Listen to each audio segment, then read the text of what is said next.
नमस्कार। न्यायशाला में आप लोगों का हार्दिक स्वागत है।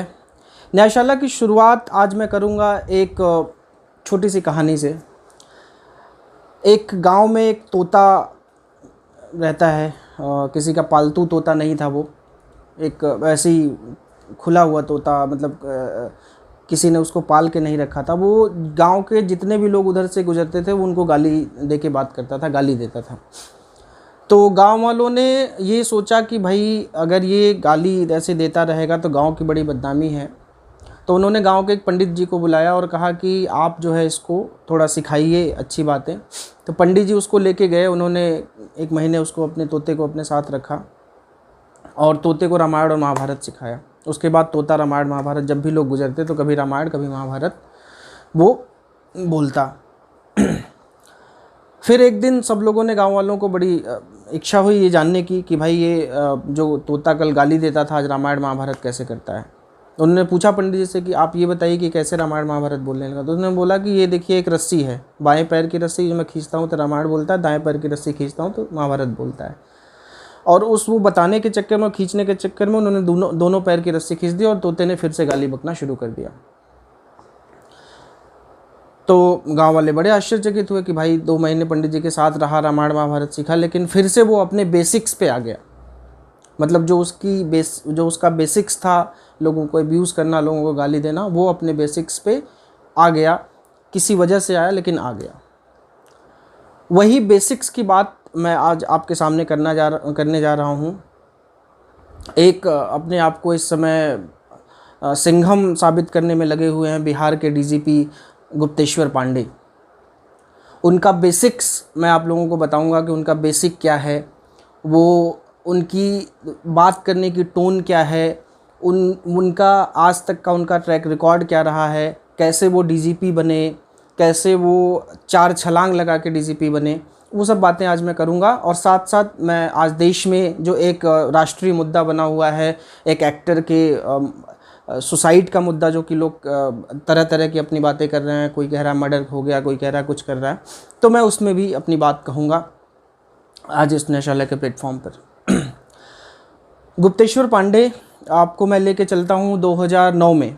2009 में तब ये मुजफ्फरपुर के डीआईजी हुआ करते थे।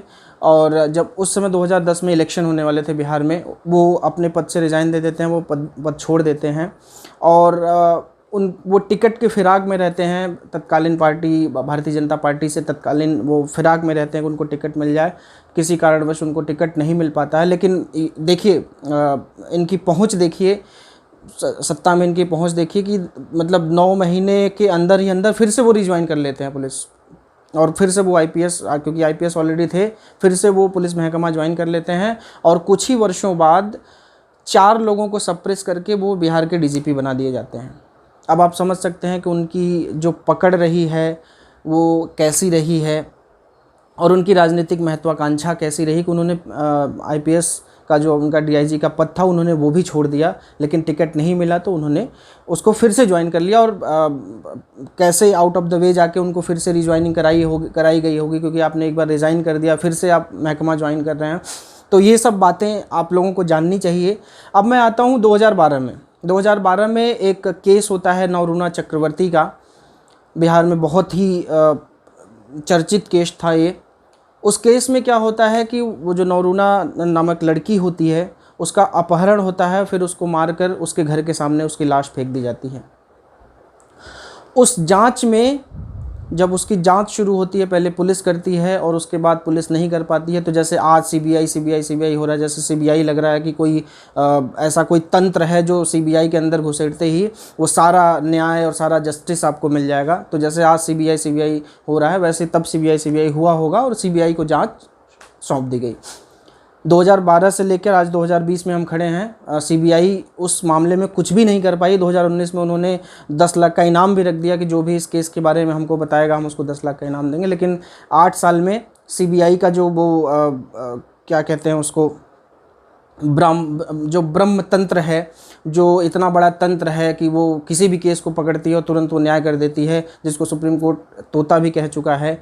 तोते की कहानी भी मैंने आपको सुनाई, तो जिसको सुप्रीम कोर्ट ने सरकार का तोता मैना भी कह चुका है सुप्रीम कोर्ट, वो सीबीआई 8 साल में वो केस नहीं सुलझा पाई है और आगे सुलझा भी नहीं पाएगी। क्यों? क्योंकि उसमें जो लोग इन्वॉल्व हैं, उस अपहरण मामले में जो लोग इन्वॉल्व हैं, उनमें गुप्तेश्वर पांडे जैसे लोग भी इन्वॉल्व हैं, क्योंकि उनके पिता ने उनको पार्टी बनाया, उनके खिलाफ जांच भी बैठी। लेकिन आपको पता है कि जब सैया भय कोतवाल तो डर काहे का, जब जांच करने वाला भी वही है, एक्यूज भी वही है, तो आपको पता है कि उसका नतीजा क्या आने वाला है। और वही हाल हुआ कि 8 साल बाद उस मामले में कोई भी अभी तक सटीक जानकारी किसी के पास नहीं है। सटीक जानकारी है तो इन्हीं कुछ पुलिस महकमे के कुछ बड़े अधिकारियों के पास है, जो लोग उसमें इन्वॉल्व थे, लेकिन उनका नाम अभी तक इसलिए नहीं आ पाया है क्योंकि जांच भी वही कर रहे हैं, एक्यूज़ भी वही हैं, तो वो नाम कभी भी रिवील नहीं होगा। अब मैं बात करता हूँ तत्कालीन मामले की, जिसके लिए पूरा देश राष्ट्रीय मुद्दा बन गया है। पूरे देश में और कोई समस्या नहीं है, देश में कोरोना की कोई समस्या नहीं है, देश में सारे हॉस्पिटल की अवेलेबिलिटी है, देश में सब एकदम राम राज्य स्थापित हो चुका है, देश में किसी चीज़ की समस्या नहीं। सिर्फ एक राष्ट्रीय समस्या खड़ी हो गई है देश में कि एक आदमी जो सुसाइड करता है, जो अपनी ज़िंदगी से हैरान परेशान होकर या किसी भी वजह से सुसाइड करता है या मर्डर होता है उसका, लेकिन वो राष्ट्रीय समस्या देश में बनी हुई है कि उसका मर्डर कैसे हुआ, वो मुझे जानना है, वो मुझे, और मैं जज भी बन गया हूँ कि मैं ये भी बता रहा हूँ कि उसका मर्डर ऐसे हुआ, उसको पहले किसी लड़की का पहले रेप हुआ, फिर ये हुआ। दुनिया भर के मैसेजेस आप पढ़ रहे होंगे, मैं उन सब बातों में नहीं जाना चाह रहा हूँ।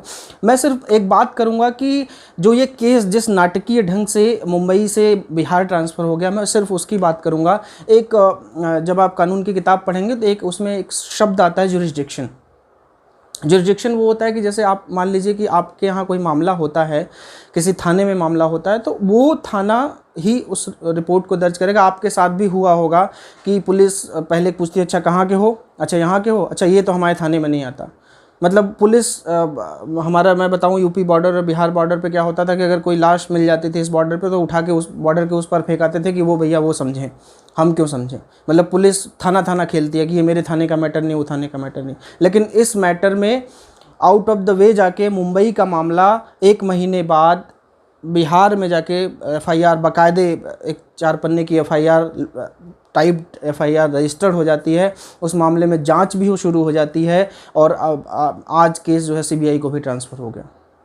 ये क्यों हुआ आपको भी पता है। जैसे गुप्तेश्वर पांडे अपनी फील्डिंग सेट कर रहे थे 2009 से, लेकिन उनका अब फील्डिंग जाके सेट हुई है। अब उनका मैदान सीधे सीधे उनका दिख रहा है। अब वो मीडिया में भी चर्चित सिंघम हो गए हैं। अब वो तरह तरह की बातें कर रहे हैं, तरह तरह का ज्ञान देते हैं। और अभी कुछ दिनों पहले ही एक पत्रकार ने जब सुबह 4 बजे उन्हें फ़ोन किया, तो उन्होंने उसको बोला कि साला पत्रकार बनता है, दलाल है तुम, और मीडिया का सारा विधायक दलाल है, पुलिस वाला दलाल है, पुलिस वाले का दलाली करता है, तुमको अभी मीडिया सिखा देंगे साला पत्रकार। और फेसबुक पे जब वो ज्ञान देने आते हैं तो वो कहते हैं कि पत्रकारों को सुनना चाहिए, पत्रकार बहुत अच्छी बातें बताते हैं। लेकिन जब उनको कोई पत्रकार एक रेत माफिया के बारे में इन्फॉर्मेशन के लिए फ़ोन करता है, वो SHO को फ़ोन करता है, SHO फ़ोन नहीं उठाता, SP को फ़ोन करता है, SP फ़ोन नहीं उठाता, तब जाके वो बेचारा DGP को फ़ोन करता है और DGP उसको सुबह 4 बजे गालियाँ देता है, कहता है तुम हमको क्या समझो, हम DGP हैं, हमको कैसे कॉल कर दिए तुम। तो ये उनकी भाषा है। जो मैंने बेसिक्स की बात करी वो उनका बेसिक्स है, वो उनका काम करने का स्टाइल है। और उन्होंने अपनी स्वामी भक्ति ये इस केस में दिखाई। और यहाँ मुंबई का मामला बिहार में रजिस्टर्ड हो गया। CRPC के सेक्शन 177 से आप उठा कर पढ़ेंगे तो उसमें जुरिस्डिक्शन के सारे मामले हैं कि जुरिस्डिक्शन कहाँ बनता है, कैसे बनता है। आपके साथ कभी केस हो जाए तो आप 1 महीने बाद पुलिस के पास FIR कराने जाइए। पुलिस आपको नहीं डंडा मार के भगा दिया तो आप कहना 1 महीने बाद साले आए हो तुम FIR कराने, क्या कर रहे थे अभी तक। लेकिन ये मामला क्योंकि राष्ट्रीय मुद्दा है तो वो 1 महीने बाद FIR भी दर्ज होगी, उसकी CBI जांच भी होगी। CBI जांच, हालांकि CBI जांच में क्या आएगा ये आपको भी पता है कि वही 8 साल में CBI कुछ नहीं कर पाई, तो अगले 8 सालों तक ये जांच चलता रहेगा। हालांकि अभी मुद्दा सिर्फ इतना है कि बिहार चुनाव हो जाए, कुछ लोगों को उससे लाभ मिल जाए, गुप्तेश्वर पांडे जैसे लोगों को राजनीतिक लाभ मिल जाए, उनकी राजनीतिक जो आकांक्षा रही है जिसको वो 2009 में पूरा नहीं कर पाए वो पूरा कर लें। मैं सिर्फ इतना कहना चाहूँगा कि आप लोग अपनी राजनीतिक रोटियां सेकिए, पर लोगों के अरमानों पे नहीं। लोग अपेक्षा करते हैं, लोग अब समझते हैं कि नहीं जो आप बोल रहे हैं टीवी पर आके वो ऐसे आप हैं, आप वैसा सच में बोल रहे हैं, आप दिल से बोल रहे हैं, आप सच में चाहते हैं कि ये मर्डर मिस्ट्री सुलझे, लेकिन आप क्या कर रहे हैं, सिर्फ अपनी रोटियां सेक रहे हैं। किसी पार्टी को अपनी रोटियां सेकनी है तो किसी आईपीएस ऑफिसर को अपनी पॉलिटिकल रोटियां सेकनी है। सिर्फ इतना मैं कहना चाहूँगा कि रोटियां कम से कम पब्लिक के पेट पर मत सेकिए। आप अपनी रोटियां बिछाइए, सेकिए, खाइए, उससे पब्लिक को कोई मतलब नहीं। न्यायशाला के आज के सेशन में बस इतना ही। धन्यवाद। जय हिंद।